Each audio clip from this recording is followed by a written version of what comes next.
मैं राकेश सर आप सभी का स्वागत करता हूं आपका अपना चैनल शारदा साइंस ट्यूटोरियल में।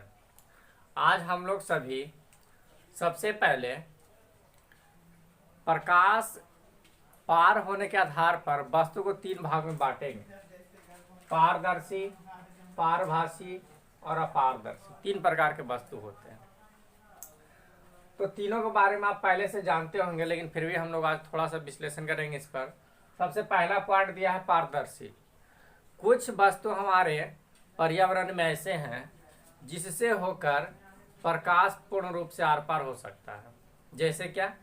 जल, वायु, कांच, ये सभी जितना भी वस्तु है, जितना लाइट आप एक दिशा से देते हैं उतना ही लगभग लाइट जो है दूसरी दिशा दिखाई पड़ेगा। अर्थात इस प्रकार के वस्तु को हम क्या बोलते हैं? पारदर्शी बोलते हैं।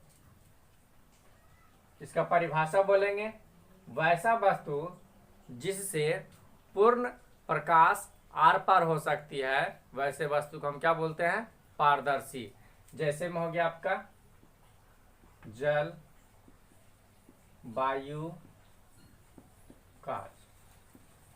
दूसरा पॉइंट है हमारा पारभासी। कुछ वस्तु आप ऐसा भी देखते होंगे जिससे होकर प्रकाश पूर्ण रूप से आर पार नहीं होता, लेकिन कुछ ना कुछ प्रकाश इधर से उधर जा सकता है। तो वैसा वस्तु को जिससे प्रकाश का आंशिक भाग आर पार हो सकता है, उसे हम क्या बोलते हैं? उसे बोलते हैं पारभासी वस्तु। जैसे में आ जाएगा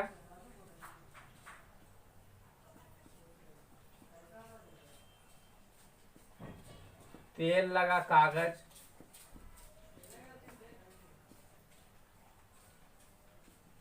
ट्रेसिंग पेपर, बैलून, रक्त,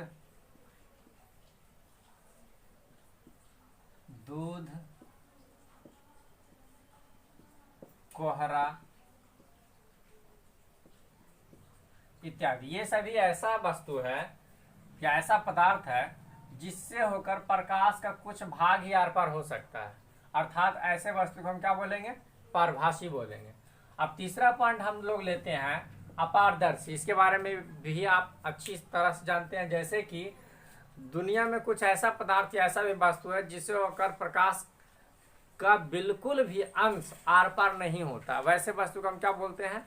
अपारदर्शी वस्तु बोलते हैं। जैसे कि आपका हो जाता है लोहा, इससे प्रकाश बिल्कुल आर पार नहीं होगा। पत्थर, दीवार, स्लेट, ईंट इत्यादि। अर्थात लोहा, पत्थर, दीवार, स्लेट, ईंट इत्यादि ऐसा पदार्थ है जिससे प्रकाश बिल्कुल भी आर पार नहीं होता, और वैसा पदार्थ जिससे प्रकाश का बिल्कुल भी आर पार होना संभव नहीं है, उसे हम क्या बोलते हैं? उसे कहते हैं हम अपारदर्शी। अब हम लोग चलेंगे प्रकाश का परावर्तन में। प्रकाश का परावर्तन क्या है? अब हमारे एक्सरसाइज का सबसे प्रमुख पॉइंट आता है प्रकाश का परावर्तन। प्रकाश का परावर्तन है क्या? तो किसी माध्यम से आने वाले प्रकाश की किरण जब किसी सतह से टकराकर वापस लौट जाती है, तो उस क्रिया को या उस घटना को हम क्या कहते हैं? प्रकाश का परावर्तन कहते हैं। जैसे मान लिया जाए ये कोई सतह है, मान लेते ये कोई कांच है, यहां से कोई किरण आती है और यहां से टकराने के बाद ये इधर मुड़ जाती है, तो इस पूरे घटना को ये हम क्या कहेंगे? प्रकाश का परावर्तन कहते हैं। अब प्रकाश का परावर्तन कुछ खास नियम का पालन करते हुए एक दिशा से आकर दूसरे दिशा में जाती है। तो उस नियम का, जिसके माध्यम से कोई भी किरण प्रकाश का परावर्तन करता है, उसे प्रकाश परावर्तन का नियम कहते हैं। और प्रकाश परावर्तन का कितना नियम है? 2 नियम है, पहला, दूसरा। इसका पहला सिद्धांत कहता है आपतित किरण, परावर्तित किरण, आपतन बिंदु तथा आपतन बिंदु पर खींचा गया लंब सभी एक ही सतह पर होती है। और इसका दूसरा सिद्धांत कहता है कि सदैव आपतन कोण एवं परावर्तन कोण एक दूसरे के बराबर होती है।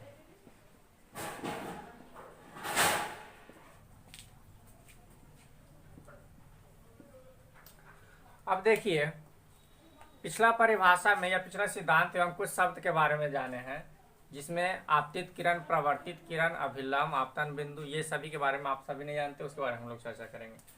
तो मान लिया जाए ये कोई कांच है जहां से प्रकाश का प्रवर्तन होता हो, तो उस कांच को हम क्या बोल सकते हैं? एक सतह बोल सकते हैं, ठीक है। और इधर से कोई किरण इस कांच के इस बिंदु पे पड़ा, तो इस किरण को जो आपतित हुआ, इसलिए इसको हम क्या कहेंगे? आपतित किरण कहेंगे। अर्थात किसी भी दिशा से किसी सतह पर पड़ने वाली किरण को हम क्या बोलते हैं? आपतित किरण। जैसे कि आपतित किरण हम क्या बोल सकते हैं? PO हमारा क्या हो गया? आपतित किरण।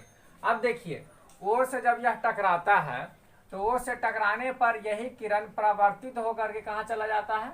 R की ओर चला जाता है। तो इसे हम क्या कहेंगे? परावर्तित किरण। अर्थात जब किसी सतह से टकराकर किरण दूसरी दिशा में जाती है तो वैसे किरण को हम क्या बोलते हैं? परावर्तित किरण बोलते हैं। जैसे कि यहाँ परावर्तित किरण हमारा हो जाएगा OR। उसके उपरांत एक पॉइंट और हम लोग जानेंगे अभिलंब के बारे में। तो यहाँ देखिए आपतन बिंदु है, यानी जहां पर किरण आपतित हुई या टकराई जिस सतह के बिंदु से, तो उस बिंदु पर खींचे गए लंब को हम क्या कहेंगे? अभिलंब कहते हैं। जैसे कि इस संरचना में हमारा अभिलंब क्या हो जाएगा? OQ हमारा क्या है? अभिलंब है। अब यहाँ पर देखिए दो कोण बन रहा है, एक हो गया हमारा आपतन कोण और एक हो गया हमारा परावर्तन कोण, जिसे I और R से इंडिकेट कर रहे हैं। तो यहाँ पर देखना है कि आपतन कोण किसे कहेंगे? तो आपतित किरण तथा अभिलंब से बनने वाले कोण को हम क्या कहेंगे? आपतन कोण कहेंगे। उसी प्रकार से यहाँ देखिए OR और OQ अर्थात परावर्तित किरण और अभिलंब से मिलकर के जो कोण बनता है उसे हम क्या कहेंगे? परावर्तन कोण कहेंगे। इस प्रकार से यहाँ पर दो ठो कोण हमारा बनता, कौन कौन? आपतन कोण और परावर्तन कोण। और ये दोनों कोण को हम क्या से डिनोट करते हैं? क्रमशः I से और R से। और ये दोनों में रिलेशन क्या है? ये दोनों हमेशा आपतन कोण बराबर होता है किसका? परावर्तन कोण का। और यहाँ पे हम लिख सकते हैं कोण I इक्वल टू कोण R। इस प्रकार से जितना भी आप पीछे शब्द जाने थे उसके बारे में हम बताएं कि आपतित किरण क्या है, आपतन कोण क्या है, परावर्तन कोण क्या है, अभिलंब क्या है, आपतन बिंदु क्या है, परावर्तित किरण क्या है। अब हम लोग चलेंगे, अगर किसी सतह पर तिरछी कोई आपतित किरण हुआ तो जितना डिग्री के साथ आता है उतना ही डिग्री के साथ चला जाता है। लेकिन अगर किसी सतह पर सीधा अगर किरण पड़े तो क्या हो? सीधा अर्थात यहां से गया हो किरण, तो उसका क्या परिणाम निकलेगा? तो जब किसी समतल सतह पर लंबवत किरण पड़ता है तो जहां से जाता है किरण वहीं से क्या होता है? लौट जाता है। अर्थात आपतित किरण, परावर्तित किरण और अभिलंब तीनों एक ही बिंदु पर होता है। तो ऐसा स्थिति में आपतन कोण और परावर्तन कोण कितना होगा? कुछ दिख नहीं रहा है, तो आपतन कोण और परावर्तन कोण क्या होगा? एक दूसरे के बराबर होगा। अर्थात कितना कितना डिग्री? 0 0 डिग्री कोण बनाएगा। जबकि अगर हम यहाँ कहते हैं कि आपतन कोण 30 डिग्री के साथ हो रहा है तो परावर्तन कोण भी कितना डिग्री के साथ होगा? 30 डिग्री के साथ होगा। उसी प्रकार से अगर हम इसको मान लेते हैं कि ये 60 डिग्री के साथ आपतित हो रहा है तो यहाँ भी परावर्तन कोण कितना डिग्री होगा? 60 डिग्री का। अर्थात हम कह सकते हैं कि जितना आपतन कोण बनाता है उतना ही परावर्तन कोण बनता है। और अगर समतल सतह पर कोई लंबवत किरण डाला जाए तो 0 डिग्री का आपतन कोण होगा और 0 डिग्री का ही प्रवर्तन कोण होगा, अर्थात कोई एंगल नहीं बनाता है।